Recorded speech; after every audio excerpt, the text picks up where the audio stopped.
speaking up for the St. Louis City budget, how you can make your voice heard this morning, and where other residents want that money going. And showers are out there. I'll fill you in on when they're going to make their way out and what I think this afternoon is going to have in store for us. This officer has a history of attacking people. Alarming accusations against the St. Louis City police officer, why multiple people are trying to take him to court. Today in St. Louis, Weekend Edition starts right now. This is Today in St. Louis, focused on you. Wake up, St. Louis. Right now you are getting a live look at the Gateway Arch downtown. And we always appreciate that view. Always. Always. Never gets old. Great way to welcome in your weekend. Good morning to you. It is Saturday, June 1st. I'm Travis Cummings. And I'm Mercedes McKay. Thanks so much for waking up with us on this Saturday morning. And Weather First meteorologist Tracy Hansen is here with us today. And Tracy, many people may wake up with some rain on their car. I know I did. Yeah, definitely. We had those showers last night. It was good sleeping weather, Was? as I'd say. Yeah, Yes. It was great. Except if you're at a concert like I was outside. But it was great. Not great. Soaking up Yes. Mother Nature. There you go. Yeah. There you go. You gotta That's embrace the it. positive attitude. You take it, embrace it. Embrace Exactly. Well, let's go over our weather for the day today, everyone. So we're going to start off with a loop of the radar showing those showers that came through. Nice, steady, and consistent rainfall. If only all of our rainfall could be like this. Alas, no luck. Sometimes we get those storms with just massive rainfall totals in it. Right now, we're seeing that rain make its exit here. So we have that system that's coming in behind it. We almost always get stuck with that little round of round 2, and then we have that rain that's further off to our east. As far as rainfall goes, this one was not very impactful. So just about an inch for many areas, a little less than that for others. You can see there in the blue. So the lower totals, an inch or less, an inch at most. Except for my friends in the Rolla area, you guys got closer to 2 to 3 inches of rainfall. Temperature-wise for us this morning, we are waking up at 67. That is decently warm, pretty typical for this time of year though. Coming up, I'll outline what we have in store for the rest of the day today, and if you need to dodge showers later on this afternoon, I'll time that all out for you in just a few minutes. All right, Tracy, thank you for that first look. Well, in just a couple hours, St. Louisans have another chance to weigh in on how the city should spend its budget before the beginning of a new fiscal year next month. At 10 a.m., you can make your voice heard at the International Institute on Arsenal Street. This morning, our Brent Solomon catches up with some city residents to discuss the budget issues they're most concerned about. Things is changing. It's not getting better. This week, city resident Stephen Witherspoon addressed the budget committee as it works to finalize next year's budget. We had stores on each corner.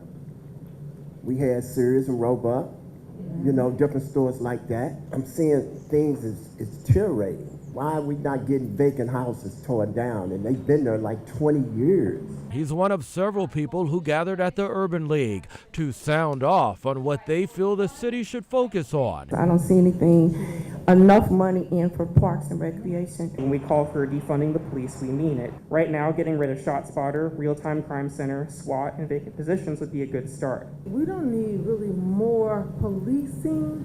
We need something more for those who being policed. More programs other than basketball for the youth in the summertime. The youth that we need to come to those centers won't show up. Leaders listened and thanked the public for this feedback. This as they go line by line. One line includes a $1.3 million salary adjustment to make sure your trash is being picked up on time. We were having a hard time retaining our refuse department drivers, and they get very nice offers to leave our city. Alderwoman Kara Spencer heads the budget committee and has concerns of her own. Massive population loss. We're seeing an enormous amount of people leaving our city, in particular leaving North St. Louis. These neighbors are hoping with the right investment, city leaders can turn the tide. You got more money than you ever had in years. Brent Solomon, 5 on your side. Again, if you'd like to weigh in on the city budget, stop by the International Institute at 10 a.m. this morning. Well, this morning, 2 scathing lawsuits accuse a St. Louis police officer of having a history of physical abuse. Yeah, and the first involves an incident last December where another officer crashed into a South City bar. James Pence, the co-owner of Bar PM, is suing Officer Ramel Wallace, as well as the police department and the city of St. Louis. The suit claims Wallace took Pence into custody without probable cause before beating and arresting his husband as well. The second lawsuit stems from a case that happened 6 months prior. Richard Hopkins, the third, says he was assaulted by the same officer while being detained at the St. Louis City Justice Center. Earlier today, his attorney said this is the 4th incident they've heard of involving the officer. I'm just shocked that it took this event to find out how many other events this officer's been involved in, and the city has done nothing to prevent it or take him off the streets. We want to note Wallace has not been charged with a crime. We did reach out to the police department and the city for reaction. Both said they do not comment on pending litigation.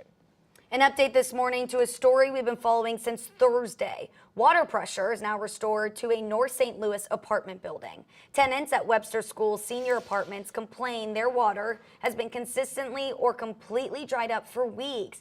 After our story aired, the city sent a plumber to the apartment to fix the problem. We caught up with a tenant who is thankful to have the water running again. Yeah, I'm elated. Yeah. Who wouldn't be? Take a nice hot shower. Yeah. A city spokesman tells 5 on Your Side a valve on the building service line was partially shut, and once they opened it, the water pressure came back to the building.